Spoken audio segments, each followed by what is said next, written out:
Hello, everyone. I'm Steve. Mark's at work, and this is SmokeySteveAndMarc. Either welcome or welcome back. Happy Friday, TGIF indeed. It was a very long week, and it is now officially cold, even though it was 70 degrees yesterday. Go figure. So, today, a little more of a serious topic, more of a serious tone. You know me, I can't help myself, though, sometimes. Um, I was watching a video last night after the live stream. Well, before the live stream and then after the live stream. If you didn't catch it, it was not bad. We had a good old time. We always go over. And we were talking about the reaction channel Alex is Shook. Now, I don't know if anybody watches him. He's a funny little guy. He's about 26. I thought he was so much younger.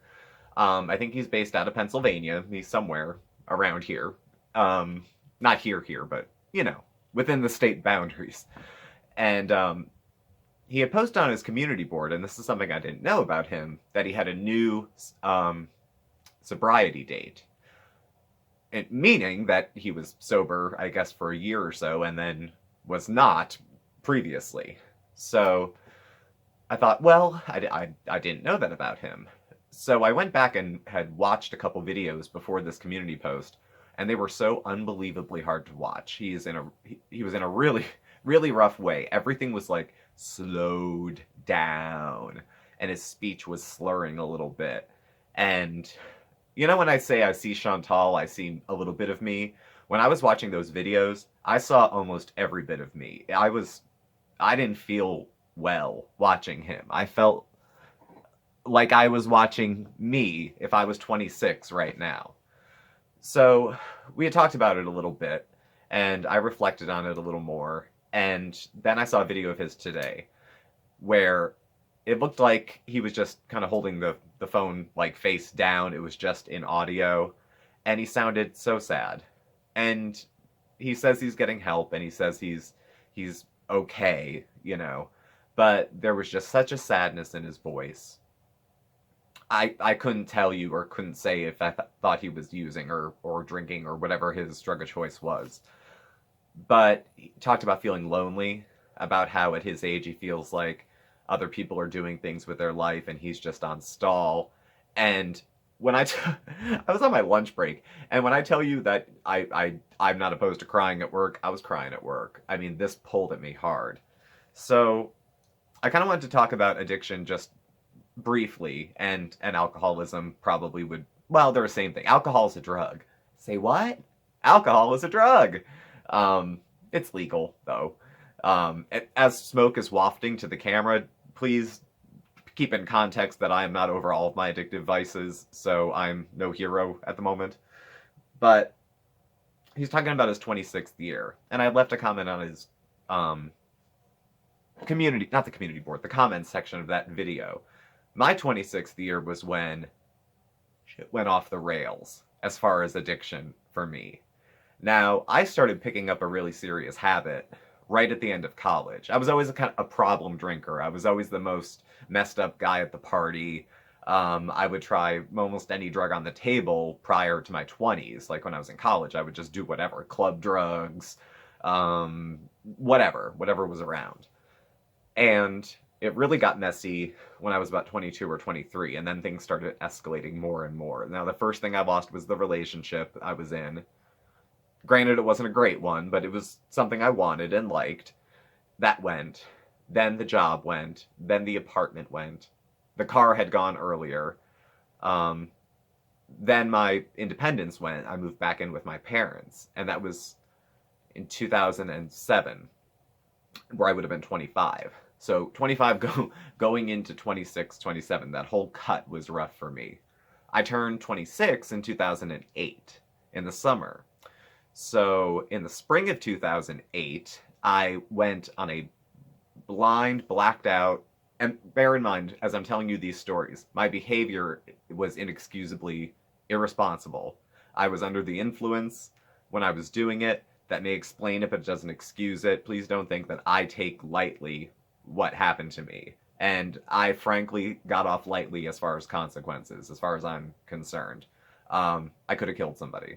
Somebody could have died as a result of the choices that I made. So I do take that quite seriously.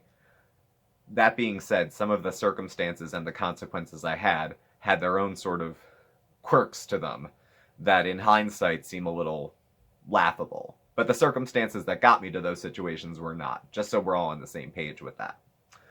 So I got my first DUI in the spring of 2008. Shortly after I went to my first rehab, inpatient rehab. I was there for 21 days. It was one close to Scranton. I was drunk within a week of leaving there. Drank through the summer pretty much, and then in the fall got my second. And then I was that was my 26th year, so that was the fall. Got the paper, went to the psych ward in January of 2009. So not only am I drinking, I'm drinking myself mad, and it's revealing untreated mental illness that's been bubbling below the surface for years. This is where I first get diagnosed with bipolar disorder, because I'm pouring gas on a mental health fire. You know, I'm pouring cheap vodka on top of bipolar disorder, and it's blooming wonderfully in the winter sun. So I get out of there, and I get slapped on with one of those Lindsay Lohan alcohol bracelets pre-sentence. I wore that for 3 months, and then I thought I was going to get house arrest. No, jail time. So, and again, I got off relatively easy because it was my second, and I had the highest blood alcohol tier. So I did some time in jail, and then some time on house arrest, and then something after that. What stuck out, and then of course I had relapsed a few more times and was in and out of rehab again, was in and out of jail again, and then around 2012 things started to come into focus. That's when I started to get like sober and sane, and found a good cocktail of meds, and started doing some of those lifestyle changes they'd been telling me to do for years, trying to find balance, which to me meant nothing. And then I started getting better, and then I met Mark, and all of a sudden now it's been like 5-6 years, and I'm in the same place, I have the same job, I'm in the same relationship, so in a better spot. What broke my heart when he was talking especially was he said he was 26 and felt like he had nothing to show for himself. That his, peer... Facebook is evil. You can see all your classmates and see what everybody else is doing. And when I was sitting at home drunk on a futon on my sister's old bedroom, because I was living with my parents, I'd look at people I went to school with, and they were getting married, having kids, buying property. They were already well into their 401k or 403b and putting money in. I cashed mine out from every single job I lost because I'd put into it for a couple months when I worked there, lose the job, not going to get unemployment because I haven't been there long enough, and I would cash out it was in the hundreds of dollars because I wasn't there long, and of course I wasn't vested, and take that to live on until I got another job. And people were doing responsible things, and I would compare myself to my siblings and think when they were my age now, they were having their first kid, or they had just gotten their advanced degree, because I come from a family of overachievers, so they've had kids and got a master's and a PhD, and they own their homes and stuff like that, and my life just went a different sort of direction. I got derailed from adulthood for a while because I started drinking in my 20s, and I never really matured after that. Probably why I'm a little immature for my age now. But we don't mind. I hope you don't mind. But I get that feeling. And it was a funny thing that occurred to me the first time I was in treatment about feeling like life was just passing me by. The first time I went to rehab, and just for anyone's edification, before I got better, I had gone 5 times. So, I like to think that it wasn't a waste of resources to pay for me to help get better. Some of it was on private insurance, some of it I was on medical assistance because I was broke. So thank you, taxpayers, for contributing to help me get better, because it was not cheap, because I needed the highest level of care multiple times. Anyway, so go to rehab. I'm one of the younger people because alcohol, it's not uncommon, but I think there's not too many 24-year-old alcoholics. Most of the men that were in rehab whose drug of choice was alcohol, they were all 40, 50, stuff like that. Most of the guys my age were addicted to opiates. Plain and simple. They might have drank too, or smoke pot, but mostly they were addicted to opiates, and not heroin because it was a she rehab. They were all addicted to pills because they could afford them. When I sat in small group, because we had small group therapy every day, these guys would talk about, I lost my wife, I lost my house, I lost my career of 20 years, and I remember thinking, you poor bastards, what a waste you are. You've all thrown away your whole lives over drinking, because I was really smug and superior, which I can do every so often now, about the whole situation, because I felt like they're just overreacting. I don't belong here. Yop yop yop. They put me here. And what happened was they were throwing things away that I am not even able to get. I don't even have the opportunity to have the house, the career, the kids, if I wanted them, the relationship that I desperately wanted because I was painfully lonely. Because I'm drinking my way through that period of my life where people establish those things. I didn't even get to the point where I could establish this stuff until I'm 30. That's why I haven't had anything like a long-term relationship until I'm almost 40. That's why I haven't had steady housing, rental housing, until I'm almost 40. Or a long-term job. This is the longest I've ever held a job. I'm 37, and I've been at this job for 5 years. Many people have been at the same job for 15 years at this point. At least. Some people start working right out of high school, assuming they finish, and they could be at a job for almost 20 years by now. So my life looks a little bit different, and I got what Alex was talking about. So, I don't know. I mean, I got better eventually, so I have hope for him as well. It's very tough, though, and it's scary. More than tough, it's scary, because I've been in and out of recovery circles and 12-step meetings and rehabs, and I live in a smaller area, so you see the same people over and over, and sometimes you see people who relapse and you'll see them in rehab over and over. And mental illness and addiction run hand in hand for a lot of people. They certainly do me. So if I went into the psych ward over and over, and I did, again, 5 times for that as well, I would see some of the same folks. You know, we were drinking ourselves mad, or we were mad so we were drinking. I don't really quite know which. Probably 18 people I can think of over the last, like, 12 years that have died, either by intentional overdose, suicide, anything like that. Close friends, three close friends, and others who, you know, acquaintances or short tail friends, people I knew. And it's deadly. I mean, listening to someone drunk on YouTube is scary. The same argument that people make about Chantal, you know, eating on camera and it's not okay. Alex isn't drinking on camera. He's not using on camera. But him being on camera, I don't know. Part of me thinks maybe part of me thinks it's not a good thing, because I think later when he gets well, because I have a lot of hope that he will, snap right back out of this and get back into a good spot, somewhere where he's happy and comfortable and productive and is enjoying his life. Might be cringy for him to look back at it. Might be a lesson for him looking back at it. It might give him some insight into what his life looks like. It might hold a mirror up to him. But like I said, with Voodoo Beauty, and people say, you know, you shouldn't be doing that on camera, you're encouraging things. And I don't think the same is for Alex. Alex is not encouraging addictive behavior when he appears on YouTube, allegedly, like, under the influence, which I suspect he did for a couple videos at least. So I'm not drawing that comparison. I started to think maybe there were some parallels, but now that I've talked it out, I really don't think there are between the two when it comes to one addiction and the other. Assuming you believe Voodoo Beauty has a food addiction, but we'll talk about that during Coffee Talk tomorrow. This is a little more of a serious topic.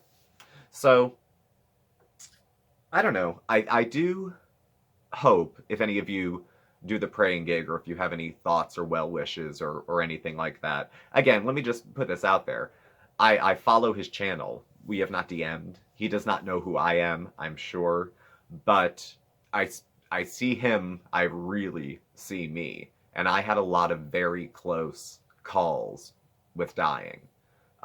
mostly by my own hand, but sometimes you think you're just going to get yourself drunk or high, and you almost kill yourself by accident. Accident? Yeah, because you just wanted to get high. You didn't want to die, but then you do. So my hope for him is that that's not going to happen. I've seen nothing but really good comments in the comment section from his followers and subscribers and viewers, saying really encouraging things to him, really supportive things to him, saying, take time if you need to, we'll be here, do what you need to do to take care of yourself. So I hope he's soaking some of that in. I would hope there's people in his real life who are supportive as well. He said he was getting some outpatient help, he had mentioned, on his community board. If that's working, I hope it continues to work. And it held the mirror back up to me. What am I doing to take care of myself? Because I'm only this far away.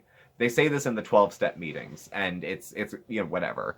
I'm only this far away from another drink. All I'd have to do is go into a bar. I can make 2 or 3 bad decisions and be right back where I started from. I could undo years of progress like that. That's how addiction rolls.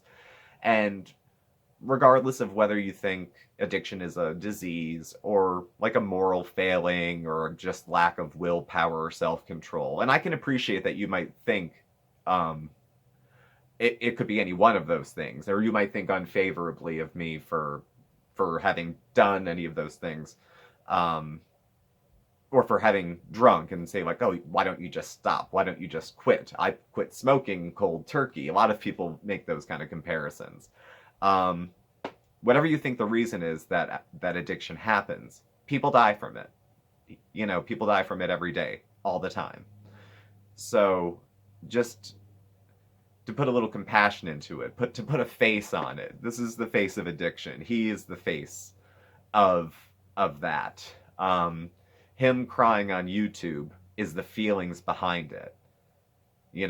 I'm a little further away from it, but I don't know that it's a good idea, but I feel like I'm watching a live timeline of somebody going through this, and that's not a journey I want to watch exactly. A recovery journey? Yes. Day 1, day 2, day 3, getting better, going on with life, taking care of yourself. Yes, absolutely. I would love to watch it. I like those, whether it's regarding weight, mental health, addiction. I like all those kind of stories anyway. I like watching people, with the help of other people and a little bit of bootstraps, get themselves well. I think those are good stories.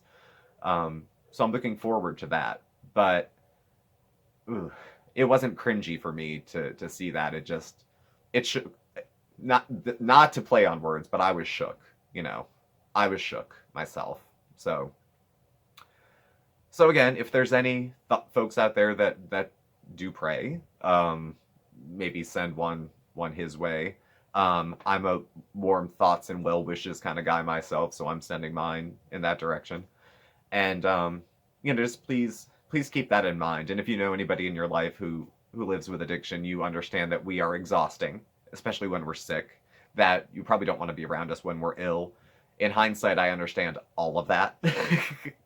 All of it completely. Especially if you've ever been the caretaker or a past enabler or anything like that. We wear you out. And we have our moments that were kind of dirty, cringy, scumbaggy too.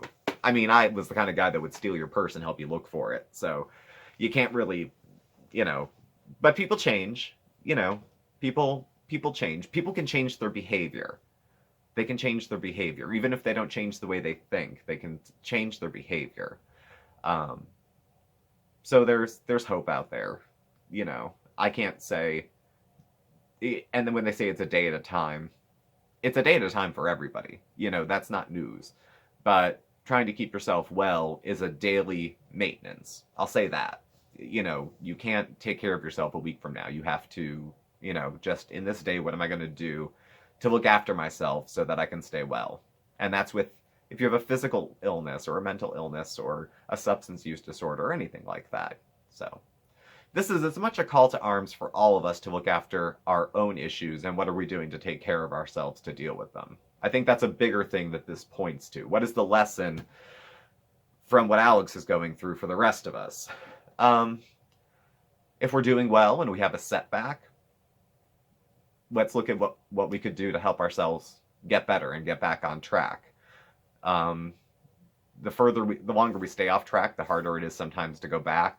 That's been my experience, that the longer I stayed away from a healthy behavior, whether it was healthy eating or abstaining from substances I was addicted to, or buying scratch off tickets or anything like that, the longer I stayed away from, like, the easier it was to go back to. So maybe a little lesson for all of us, or a refresher for anybody who needed it, to, like I said again, just to look after ourselves. And if we're having trouble doing that, to invite other people in to have another set of eyes on us.